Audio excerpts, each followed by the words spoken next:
Iniinda naman ng isang bata sa Cavite ang tinamo niyang lapnos sa katawan matapos masilaban ng pinaglaroang boga.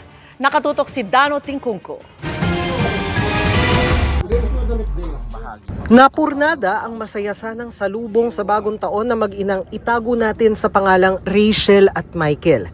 Dahil lang sa ipinagbabawal na boga.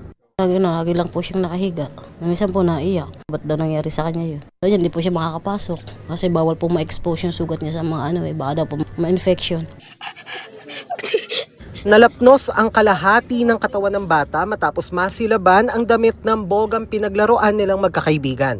Akala po nila wala lang naiwang apoy doon sa loob ng boga. Nilagyan po uli nila ng ka-nature. Paglagay po, sumiklab, inabot po yung damit niya. Nung time na daw po yun, nasusunog na siya. Yung mga kalaro niya, nagtakbuhan, pumunta sa gripo, pinuhusan po siya ng tubig. Lapnos na po yung ng bata. Lahat ng ito nangyari anya habang nasa trabaho ang ina.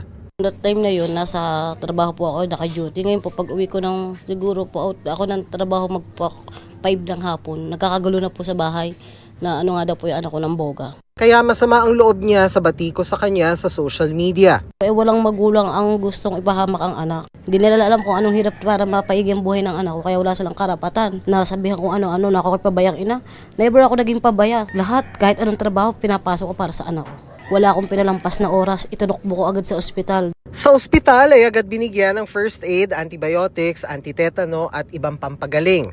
Pero nababahala pa rin si Rachel para sa iniindang sakit ng anak na mag-iisang linggo na. Bukas po, babalik po kami. Follow-up check-up. Same lang po. Parang ganun pa rin po. Yung kirot.